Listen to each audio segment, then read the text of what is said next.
আজ আমি তোমাদেরকে প্রফেশনাল ভাবে শেখাবো যে কিভাবে ইনস্টাগ্রামের রিলস ভিডিও বলো বা যে কোনো ভিডিওকে কিভাবে প্রফেশনাল ভাবে ইনশট অ্যাপটা দিয়ে এডিট করতে হয়। দেখো, আমি যে ফর্মুলাটাগুলো তোমাদেরকে শেখাবো সেই ফর্মুলাটা তুমি বড় ভিডিওর ক্ষেত্রেও ব্যবহার করতে পারো, রিলস ভিডিওর ক্ষেত্রেও ব্যবহার করতে পারো, কিন্তু সঠিক তোমাদেরকে জানতে হবে কোনটাতে কিভাবে কাজ করা যায়, কোনটাতে কিভাবে কাজ করলে তোমার ভিডিওটা প্রফেশনাল দেখতে লাগবে। সেটা জানতে গেলে কি করতে হবে, ভিডিওটা সম্পূর্ণটা দেখতে হবে শুরু থেকে শেষ পর্যন্ত। আর চ্যানেলে নতুন হয়ে থাকলে চ্যানেলটিকে অবশ্যই সাবস্ক্রাইব করে দিবে এরকম ভিডিও নোটিফিকেশন সবার আগে পেতে। চলে যাবো মোবাইলের স্ক্রিনে। মোবাইলের স্ক্রিন রেকর্ডিংটাকে আগে অন করে নেবো। মোবাইলের স্ক্রিন রেকর্ডিংটাকে অন করে নিয়ে আমি কি করবো, ইনশট যে অ্যাপটা আছে সেই ইনশট অ্যাপটাকে প্লে স্টোর থেকে ডাউনলোড করে নিতে পারো। তো আমার এখানে ডাউনলোড করাই আছে, আমি এখানে ডাইরেক্ট কি করলাম, ওপেন করে নিলাম। এই যে ডাইরেক্ট যখন ওপেন করে নিলাম, এখানে দেখো ভিডিও বলে একটা সেকশন আছে, সেই ভিডিও সেকশনের উপরে ক্লিক করলাম। এখান থেকে অনেক ভিডিও দেখাবে, তোমার গ্যালারিতে যত ভিডিও আছে এখান থেকে তোমার মনের মতো ভিডিওকে এখান থেকে তোমরা সিলেক্ট করে নিতে পারো। সাপোজ আমি যে কোনো একটা ভিডিওকে সিলেক্ট করে নিলাম। সিলেক্ট করে নেওয়ার পর আমি এখানে নেক্সট অপশনের উপর ক্লিক করে ওকে করে দিলাম। ঠিক আছে, এখানে ওকে করে দিলাম। সবকিছু আসা কমপ্লিট। এবার কি করতে হবে, এই ভিডিওটা প্রথমে সাইজ সিলেক্ট করতে হবে। সাইজ সিলেক্ট করার জন্য কি করতে হবে, এখানে দেখবে ক্যানভাস বলে একটা অপশন আছে। ঠিক আছে, সেই ক্যানভাস অপশনটার উপর তোমাদেরকে ক্লিক করতে হবে। তোমাদেরকে দেখাই, এই যে ক্যানভাস অপশন প্রথমেই আছে, তার উপর ক্লিক করে 16:9 অপশনটার উপর ক্লিক করে ওকে করে দিলে এটা তোমার হচ্ছে যে ইউটিউব ভিডিওর সাইজ। তোমরা রিলস করতে চাও 9:16 এর উপরে ক্লিক করে 9:16 সিলেক্ট করে নিতে পারো। আমি এখানে ইউটিউব ভিডিওতে করেছি তাই সিলেক্ট করে নিলাম।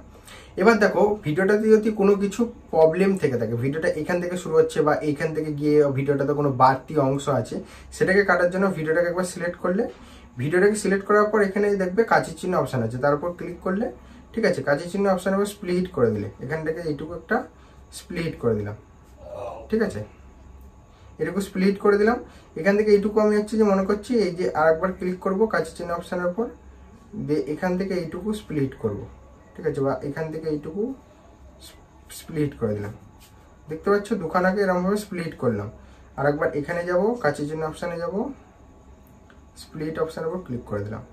তাহলে এখান থেকে আমার দুবার তিনবার স্প্লিট করা হয়ে গেল। তা আমি এবার এই যে বাড়তি অংশটা বেরোলো সেই বাড়তি অংশটাকে ডিলিট করে দিলাম। তা এই যে বাড়তি অংশটা ডিলিট করলাম, কিভাবে করলাম, স্প্লিট করে কেটে। তোমাদেরও যেরকম ভাবে আসবে স্প্লিট করে কেটে বাড়তি অংশ ডিলিট করতে। এখানে ফিল্টার আছে, আমি এখান থেকে যে কোনো একটা ফিল্টারকে অ্যাড করতে পারো। এখানে অনেক ফিল্টার আছে, যেটা তোমাদের পছন্দ হবে সেই ফিল্টার তোমরা এখান থেকে অ্যাড করে নিতে পারবে। ঠিক আছে, আমি এখান থেকে যে কোনো একটা ফিল্টারকে অ্যাড করে নিতে পারবো। এছাড়া তোমরা এখান থেকে অ্যাডজাস্টমেন্ট অপশনের উপর নিজের মনের মতো করে এখান থেকে ভিডিওটাকে অ্যাডজাস্টমেন্ট করতে পারবে। তা এই কাজগুলো কমপ্লিট যখন হয়ে যাবে তখন টিক মার্কে ক্লিক করে দেবে।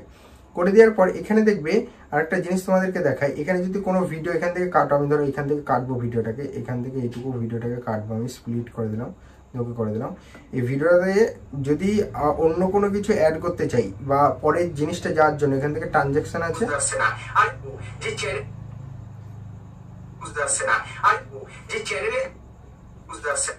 তো দেখতে পাচ্ছ এখান থেকে আমি কিন্তু ট্রানজ্যাকশন অ্যাড করে নিতে পারলাম। এই যে দেখো, এই যে একটা ট্রানজ্যাকশন অ্যাড হয়ে গেল। এখানে কিন্তু অনেক রকমের ট্রানজ্যাকশন অ্যাড আছে। এই যে এর উপর ক্লিক করলে এখানে কিন্তু প্রচুর ট্রানজ্যাকশন তোমরা পেয়ে যাবে। দেখতে পাচ্ছ অনেক ধরনের মোশন টোশন রয়েছে, এগুলো তোমরা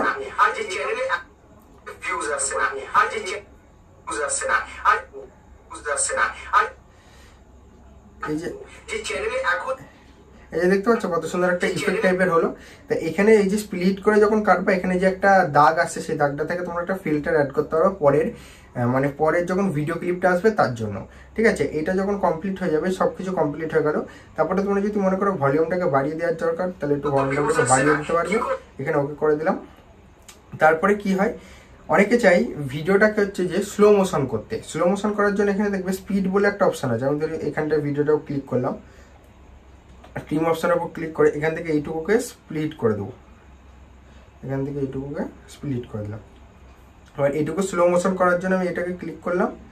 করে দেওয়ার পর এখানে দেখবে স্পিড অপশনের উপর ক্লিক করে এখান থেকে এই যে দাগ যেটা আছে এটাকে হচ্ছে যে নিচের দিকে নামালে হচ্ছে 16 হবে, ওপর দিকে নামালে হচ্ছে যে স্পিডটা বাড়বে, আবার নিচের দিকে নামালে 16 হবে। আবার এখান থেকে অ্যাড করে এখান থেকে এরকমভাবে বাড়ানো যায়। দেখতে পাচ্ছ এটাকে, দেখো স্লো মোশন আর হচ্ছে এই যে স্লো মোশনও হলো প্লাস ফাস্টও হলো, মানে এখান থেকে তোমরা ওই যে রিলস ভিডিওগুলোতে স্লো মোশনও করতে পারবে, আবার হচ্ছে ফাস্টও করতে পারবে।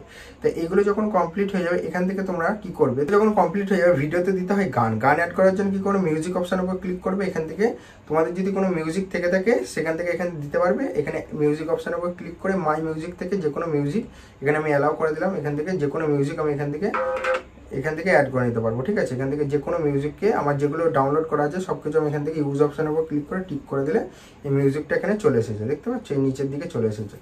তা এই যে মিউজিকটা এখানে অ্যাড হয়ে গেল। তো ভিডিওটাকে সাইজ সিলেক্ট করে নিলে, যেটা রিলস ভিডিও হোক বা এমনি ইউটিউব রিলেটেড ভিডিও হয়ে থাকে, যেটা যেরকম সাইজ সেটা সিলেক্ট করে নিলে, শর্ট ভিডিও হয়ে থাকলে 9:16 আর বড় ভিডিও হয়ে থাকলে 16:9, এগুলো কম থেকে তুমি টেক্সটও অ্যাড করতে পারবে। তাহলে টেক্সটও অ্যাড করা হয়ে গেল।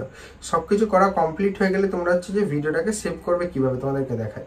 আর যদি কোনো ভুল হয়ে থাকে তাহলে হচ্ছে যে এখান থেকে ব্যাক আছে, সে আন্ডু করে এখান থেকে ব্যাক করে এখান থেকে আন্ডু করতে পারবে, ঠিক আছে। তা সবকিছু করা কমপ্লিট হয়ে গেলে উপর দিকে সেভ অপশনের উপর ক্লিক করলে হচ্ছে সেভ হয়ে যাবে ভিডিওটা। আর যদি ইনশট অ্যাপসটাকে লিখাটা তুলতে চাও তাহলে এখানে অ্যাড দেখবা, অপশনের উপর ক্লিক করলে তোমার ভিডিওটা অলরেডি কিন্তু এখানে সেভ হতে শুরু করে দেবে। কত 1080 যদি আমি মারি 1080 দিয়ে সেভ অপশনের উপর যদি ক্লিক করে দিই আমার ভিডিওটা কিন্তু এখান থেকে অলরেডি সেভ নিতে শুরু করে। কিছু অ্যাড দেবে, অ্যাড দেওয়ার পর ভিডিওটা অলরেডি সেভ নিতে শুরু করে দিয়ে কিভাবে ইনশটে হচ্ছে ভিডিওটাকে এডিটিং করতে হয়, আরো প্রফেশনাল ভাবে কিভাবে ভিডিওটাকে এডিটিং করতে হয় রিলস ভিডিও, সেটা নিয়ে একটা নেক্সট ভিডিও আসছে। ততক্ষণের জন্য চ্যানেলটিকে সাবস্ক্রাইব করে